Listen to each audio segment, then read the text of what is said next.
Hi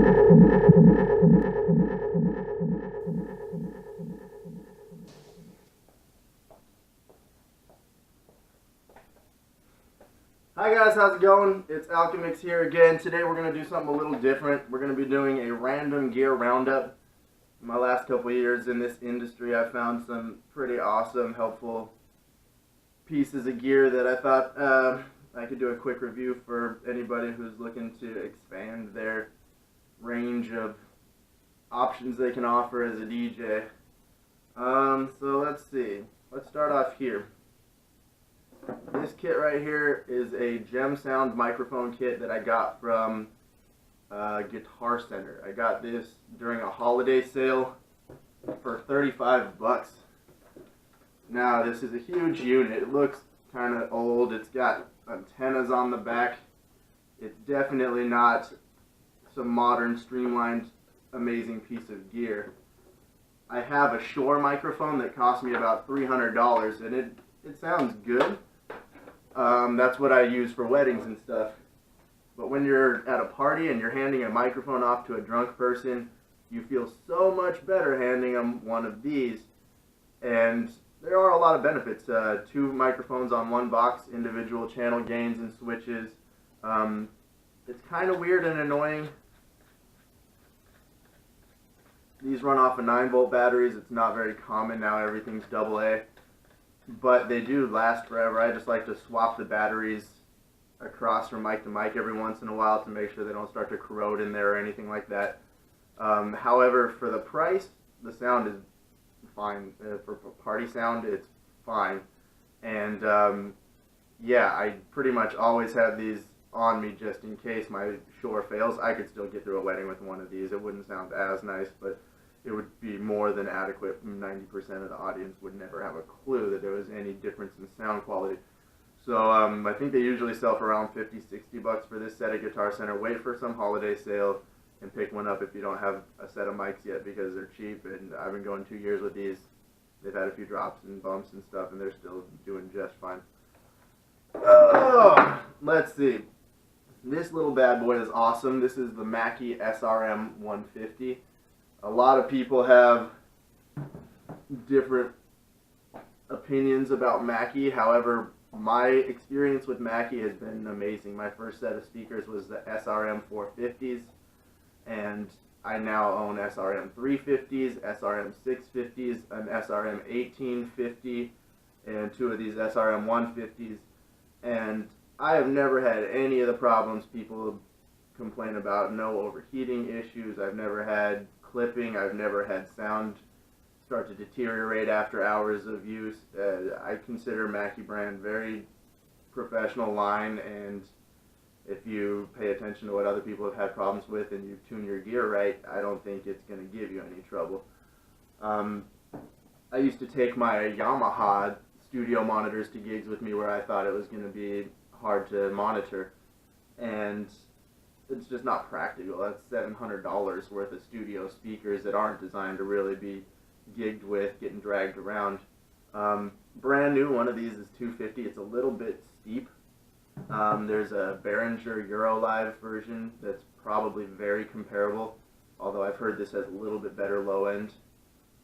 It's just great though. It's got a lot of options, like a built-in mixer and stuff. You can really do what you need to. At my last show, I didn't have any tweeters pointed at me. I couldn't hear the lyrics. I was going to struggle doing any kind of phrase mixing and stuff like that, but I brought one of these and tuned in right, solved the problem. It's a great way to monitor yourself.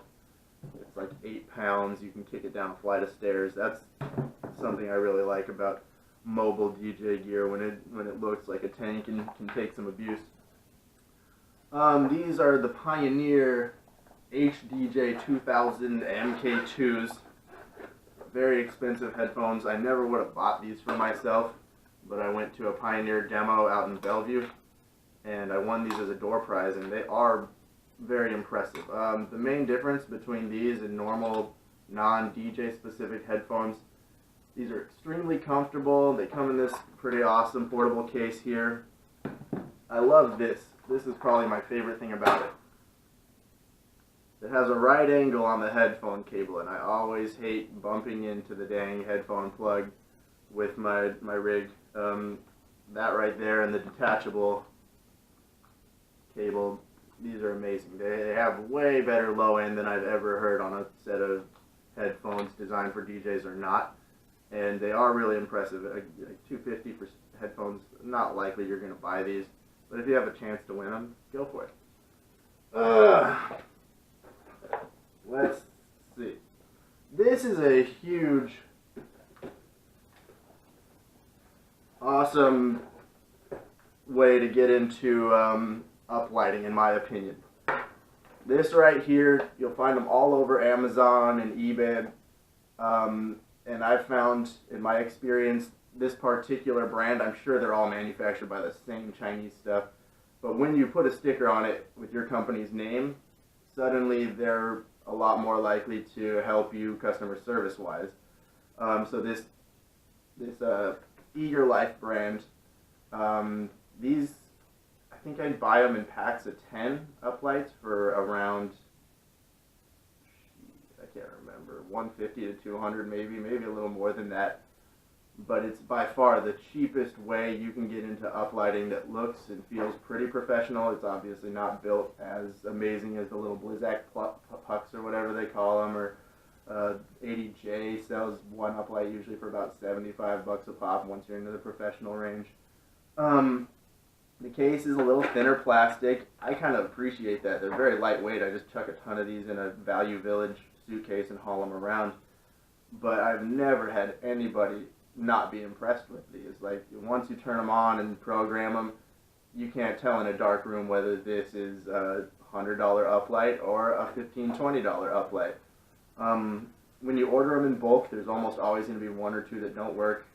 You have to contact Xing Zong Xing Zhao customer service and just send them a picture and an explanation of what's going on with the non-functioning ones, and they'll send you out new ones really quickly. They won't ask you to send the broken ones back, so you'll have a bunch of spare parts. After 2 years and 20 plus of these uplights, I think I have 3 on the shelf that don't work, and 2 of those came when they were originally delivered broken. I think I've had 1 of these like fail on me as I've been working in 2 years. It cost me so much less to get into uplighting, and I've already been able to upsell this all the time. People love it. So check them out, the Eager Life brand of uplights. We tried ordering some non-stickered forms of these, and both of them came jacked up real bad. So I do recommend particularly the Eager Life brand. And as they go, plan on saving money and investing in real pro uplights, because they're not going to last forever. But getting your foot in the door to more professional looking events and being able to really properly set up that mood, that environment that people want from a high dollar DJ, these are a very awesome, beneficial tool. Your auxiliary cable, RCA to AUX, everybody should have one, and you should have a nice thick gauge one, not too long. It absolutely affects how loud you can get if you have a super cheesy cheap one. And pretty much every day when I go out and somebody requests something now, I like to make them bring it up on their phone, and I can just play it right there. Make them do the work, because honestly, like it's just easier that way. If it's a terrible song, you can hold the phone up in the air and point at them and be like, hey, I didn't choose this song, this is somebody else. Always pass the buck when you're taking requests and you know it's a bad one. That's important. Let's see. This right here is an incredible, high quality piece of gear I bought originally thinking I would use it only for uplights. It's basically just a nice thick gauge cable with outlets every 5 feet. I've used it for uplighting once or twice. I've used it for everything else a million times. This is a lifesaver, and they're a little expensive. They come from Mil-Spec Direct, but for a professional DJ, this is worth its weight in gold. I think this one's 30 feet long. I got 2 of them. I rarely need them both, but having them is just, it gives your mind peace, you know, like knowing like I can get power where I need it. Like I have a 50-footer one too that's great, but having these outlets all along the string, it just makes it so damn useful in so many different ways. So get yourself a couple of those if you're going to be doing mobile DJing. It helps life a lot. Here's a big hunk of equipment here. This is the ADJ Mr. Cool 2. Basically, it's designed to give you that low fog effect, and since I've been doing weddings, I wanted to offer first dances on the cloud, and that seems to be a pretty popular upsell lately.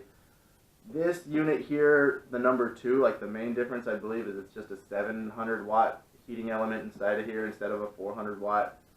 And it does okay. I wouldn't really say it does enough.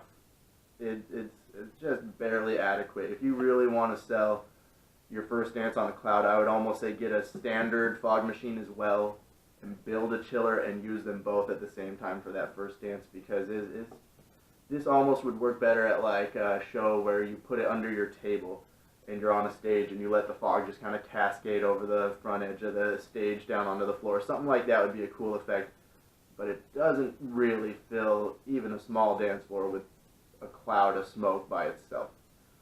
2 would probably be perfect, but like I said, for the price, you could get a $50 one that puts out just as much smoke, build your own chiller, and have the same effect. I like to use dry ice in here. It lasts all night, doesn't have to use a little drip bag and stuff. But yeah, it just doesn't quite on demand provide an instant cloud of smoke. You gotta probably add in a second one if you're really trying to upsell that kind of a feature. What else? Let me show you this. This is pretty cool. I actually found this at Value Village, I think, for like $7, but this little stand is fully adjustable, holds the camera great. I usually just put it up on the counter whenever I'm doing a show, and I can chop and edit some clips from the party later. It's super duper handy. And just to wrap up here, I just recently got these Odyssey flight cases for my turntables and my Z2, and I absolutely love them. Like I said, I'm the kind of guy that I prefer my gear to be set up in a way that if it gets kicked down a flight of stairs, it's going to be just fine.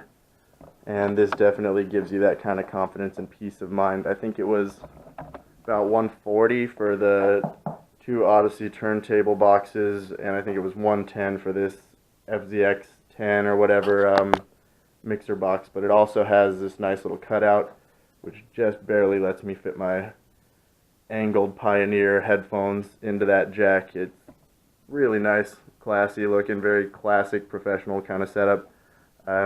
I enjoy the crap out of them. Oh yeah, and these just arrived too.